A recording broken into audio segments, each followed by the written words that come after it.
Thank you so much. I thought I saw Doc Taylor just walk. Did y'all see that? A minute ago? Would not be surprised. The old red fox. So anyway, it's a pleasure to be here on this amazingly beautiful day in beautiful, historic town, Virginia, who's getting a little resurrection and getting some energy pulled in here on it, and I love it. I hope that town thrives. It is a melting pot of nationalities and storytelling. So many good stories have come from right here and have been collected by different people over the years and made books out of, and it's your heritage. And I'm going to share with you, Debbie Hale insisted that I share with you this one story that is from here, but I think every mountain child has heard this story and been scared by it. And I bet you'll remember it once I start telling it. There goes my phone. Hello. Howdy do. Hey there. I'll wait till she's through talking on the phone so we can. I don't want her to miss nothing. So, don't leave. Okay, I hope so. So anyway, I'll just go. I hate to start without her. I really do. Anyway, I'll go ahead and start without her. This story happened a long time ago, way up on Pine Mountain, and there was a little old house up there, and it was the end of summer, and there's this little old man, and little old woman, and little old boy, and they was out in their garden, and they was a-picking beans for their supper. Now, they was real poor people, honey. They didn't have no big old hunks of meat to eat for supper. They just had beans. So the little old man, he picked along, and he picked along, and he picked along. Pretty soon, he got his little tin bucket full of beans and went on back to the house. See you later, alligator. That little old woman, oh, honey, she picked along and she picked along. She picked along and picked along. Well, no, she got her little tin bucket full of beans, looky here, and she headed on back to the house. That little old boy, he fooled around and he fooled around, piddling and a-playing in the dirt about half the time, wishing to goodness sakes alive that he had him a hunk of meat to put in them beans. I'm sick of just beans. So he got to picking on this bean vine that ran across an old holler log there at the back of the garden.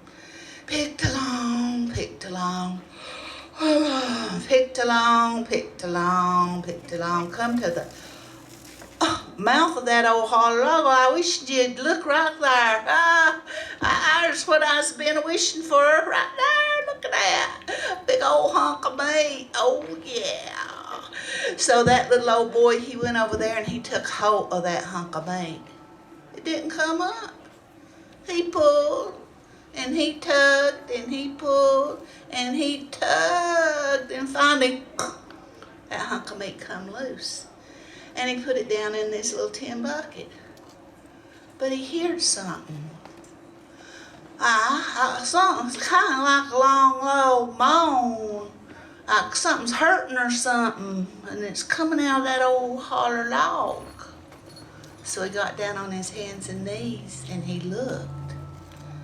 And way back there in the darkest depths of that old holler log, why, two big eyes opened up and looked right out at him. Woo! That little old boy, he made for the house, whippity cut, running through the garden, knocked the bean post, going stalks every which way around the house, shut the door.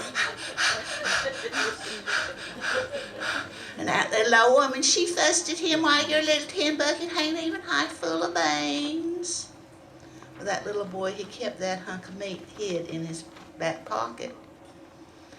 The old woman and the old man and the little old boy, they went over and sat down in front of the fireplace and they started straining and breaking the beans. How many of y'all done that?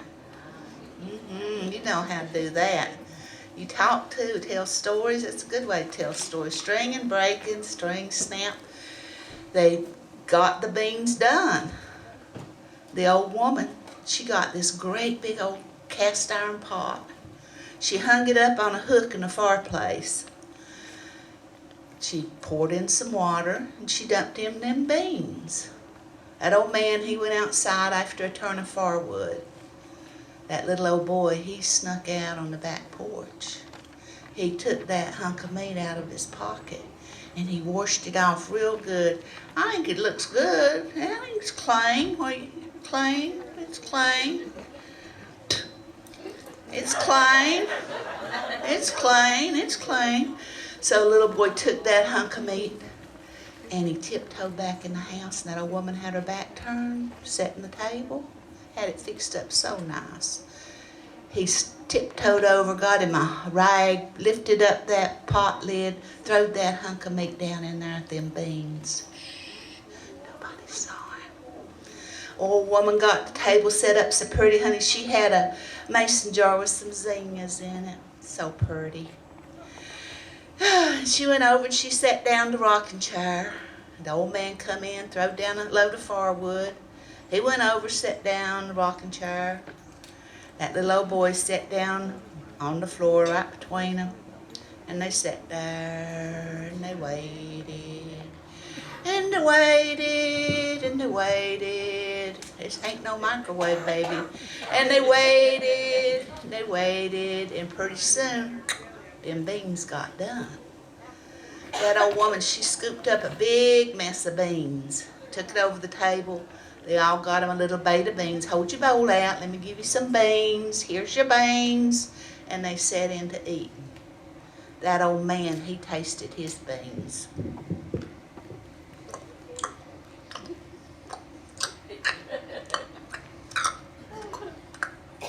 Wow, meat?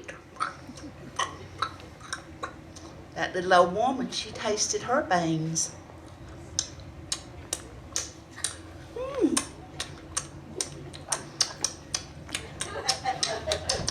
Meat. That little old boy, he tasted his beans. He didn't say nothing. Well, they got done eating, went back over, sat down in front of the fireplace. Rockin', rockin', it's pitch black dark by now, rockin'.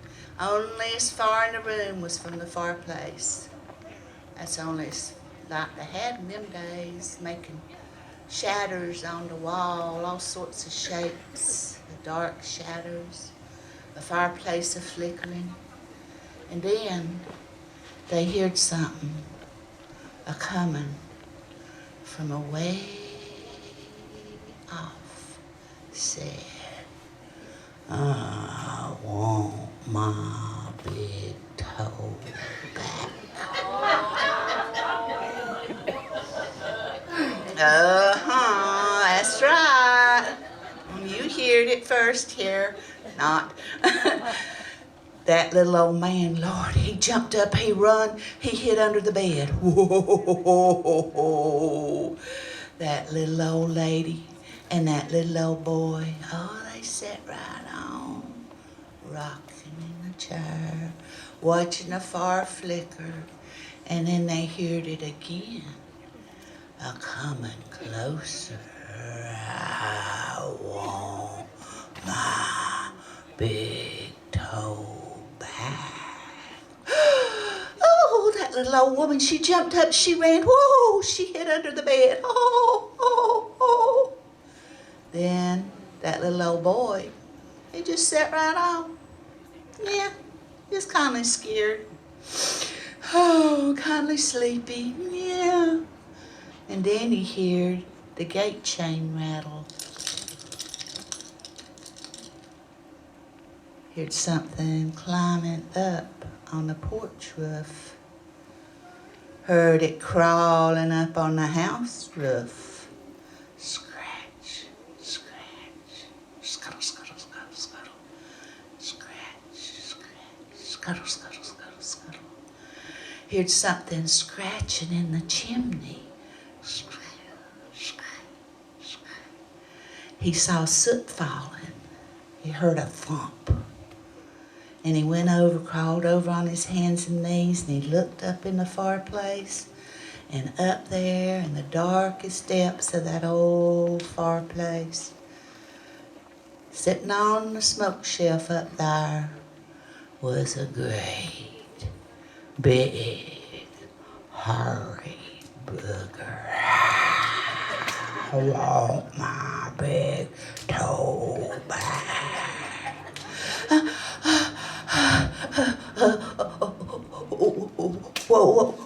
What you got such big eyes for? Oh, to stare you through. I aims to stare you through. Oh, what you got such big, long, sharp claws for? Oh, to dig your grave. I aims to dig your grave. What you got such a big, long, bushy tail for? Oh, to sweep dust over your poor little bones. I aims to just sweep dust over your poor little bones. Oh, what you got such big, long, sharp, snaggly teeth for?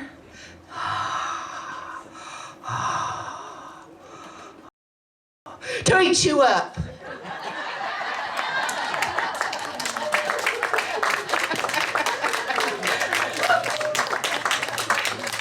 Made you jump. That is the Appalachian jump tail, and that story is probably from Pound, Virginia, is my guess. Anybody ever heard that story growing up? Yeah. Did it scare you then? It's a lot scarier when there ain't no light but the fireplace light, and somebody tells you that, and they reach out and grab you. Yeah. Yeah, that's scary. That story's given many a child nightmares. I've been responsible for a few of them. Yep. Yes, I have. So anyway, I've got 10 more minutes. Y'all want to hear another story? Sure. Okay. Well, that's kind of my primo piece, but I'll tell you this one. This is kind of interesting because this happened. It's more modern story, and these parents, they went out to a Halloween party by themselves, and they left their 3 children there at their house, and their house was way up on the mountain too. And the kids, they knowed it was Halloween night, and they know there wasn't going to be no trick-or-treaters, and they know they wasn't going to dress up for Halloween. They were just going to be stuck there at the house, and it was an old house, and it was kind of creepy. It made strange noises sometimes, and it was old. And they went upstairs to the bedroom, all got in one bedroom together, and they was all cuddled up together telling scary stories like Big Toe and other things to scare them to death because it was Halloween. And they heard something. They heard a knock. And it went on. And the oldest boy said, all right, I'll go downstairs and see what that is. Might be a trick-or-treat or something. I don't know what it is. What's somebody doing all the way up here? I don't know what it'll go on, they said. And he did. And he went down them steps, and he went over to the front door, and he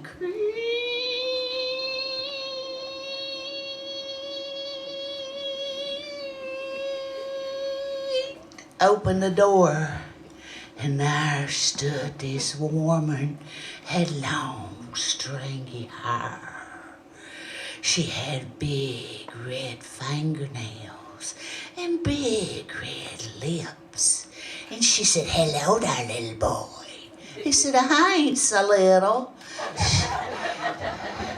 She said, son, do you want me to show you what I can do with these big red lips and these long, sharp nails. That little old boy said, no, I don't. Slam. He ran back up the steps. Don't go down there. He said, don't go down there. But here come the knock again.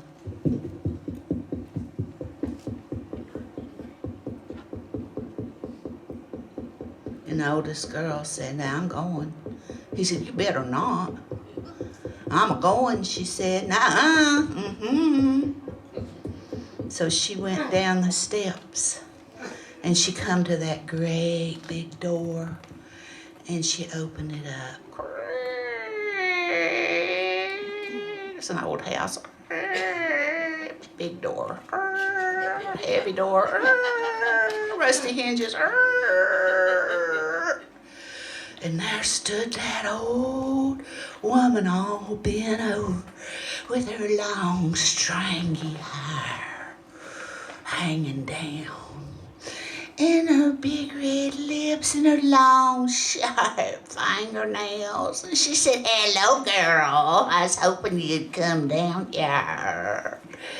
I was wondering if you wanted me to show you what I can do with my big red lips and my long, sharp nails. And the girl said, no, whoop, whoop, slam. She ran back up the steps. Mercy, she said, don't go down there, don't go down there. So that left the list one. Little girl, little bitty girl. And the knocking come again. Don't you even think about it. I'm a-going. No, you're not. I'm heading down there right now. I'm going to tell Mom and Dad you uses chickens. I'm heading down now. I'm going. You stay in here. You're going to get hurt. I'm going. And that little girl ran down the steps. She had to reach up and grab that door handle. She creaked it open. She shoved it. She shoved it some more. And there stood that old woman, all hunkered over, had a big knot on her back, long, stringy hair, big red lips, long, sharp nails, and she said, oh, save the best for last. Hello, honey, little sugar pie. Do you want me to show you what I can do with my big red lips and my long, sharp nails? And that little girl said, uh-huh. Oh, you do? Uh-huh. Oh, really? Mm-hmm. I do. So that old woman got closer to her. She's just a little girl. She got closer and bent over. That little girl was looking up at her with her big old eyes blinking, smiling. Yeah, she was smiling. And that old woman got closer and closer. And she said, do you want me to show you what I can do with these big red lips and long, sharp nails, huh? She said, uh-huh. Happy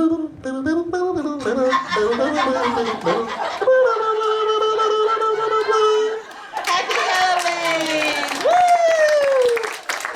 Thank y'all so much. Thank you. It's been a pleasure. I don't know what's coming on next, but I hope you have a wonderful day. This weather's a blessing, and share these stories. Keep them going. Keep them alive. Keep them breathing in and out. And I'm sure you got somebody to tell those to. They're Halloween tales. Thank you. See ya.